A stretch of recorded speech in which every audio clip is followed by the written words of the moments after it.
Welcome back, everybody. When we think of holiday baking, things like cookies and pies come to mind. But our next guest is here to put brunch bakes on our festivity radars. Here with simple and delicious recipes to add some homemade love to your holiday brunches is Toronto baker Colin Asuncion. Welcome back to the show. Hello, my friends. Thank you so much for having me. I'm super pumped to talk about my favorite meal of the day, brunch. Well, you know what? Jess and I do love baking, so let's get baking and tasting. First up, you've made a stunning ginger molasses bundt cake. So tell us about this cake that you made while we get to taste it.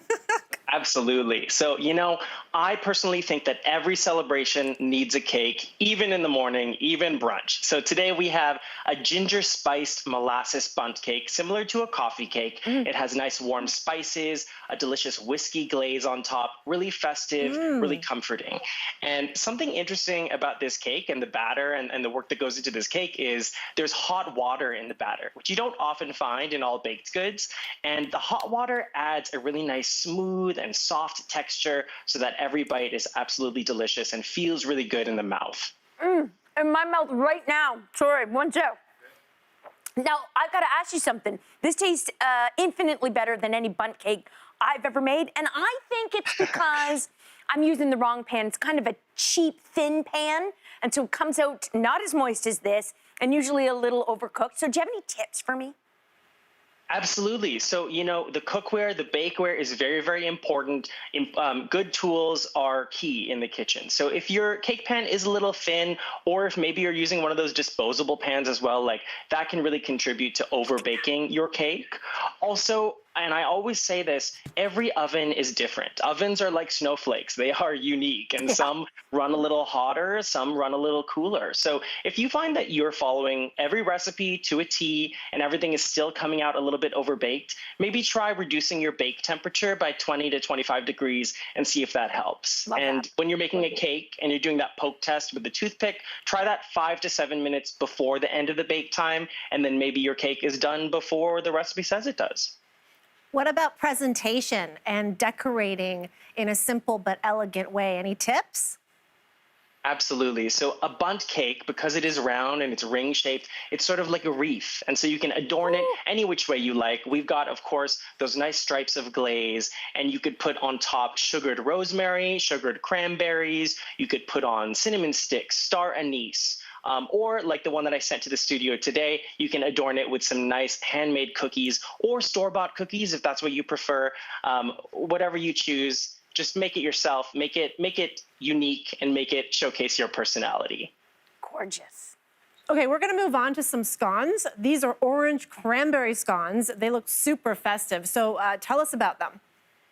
I love orange cranberry. I love that as a flavor combination. They really sing together. You got that tang of the orange and that tartness of the cranberry. They work so well together.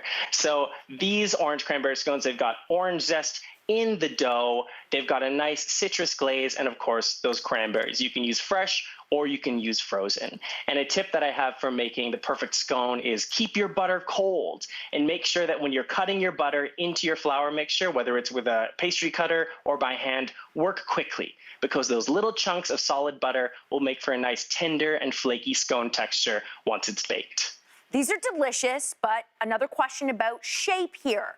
Do they have to be a triangle? Can I make them any shape I want?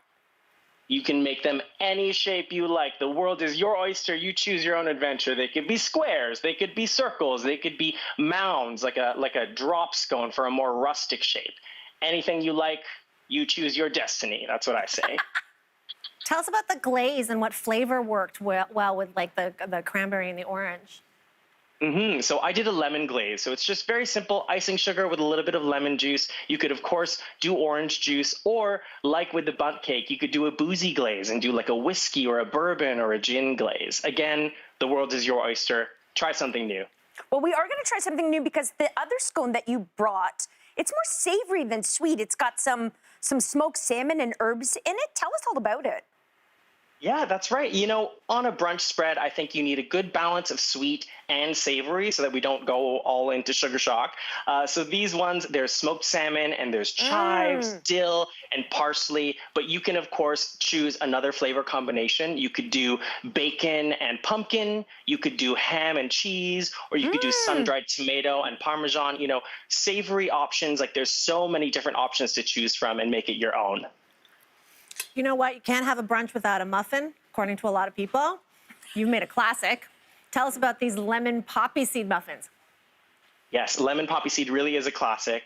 You'll find that there's a lot of citrus desserts around the holidays, around the wintertime, because we're so lucky that we can access citrus fruit all year round. And these muffins, they've got a punch of lemon flavor with lemon zest in the batter. There's a nice lemon glaze on top, and then more lemon zest adorning the top of those muffins for a little bit of color and more lemon flavor.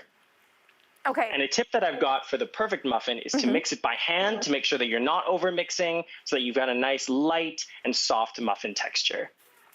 These are gorgeous, but I'm especially excited about this next one because I love strawberry shortcake, but you've elevated this classic treat by making individual dark cherry shortcakes. These look gorgeous. Tell us about them. Absolutely. I love an individual dessert at brunch or any meal. I find it very, very refined, a little bit more elevated, very, very chic. And, we've seen strawberry shortcake a million times, but I say dark cherry shortcake is the new girl in town. So we've got a nice buttery biscuit, sweet Chantilly cream, and then macerated cherries on top. You can use fresh, frozen, or you can even get those canned cherries in the syrup for a nice holiday shortcut. That is, it's so fluffy. I had an accident while you were on camera. Oh, no. I think it is a tragedy that I wasted this Chantilly cream.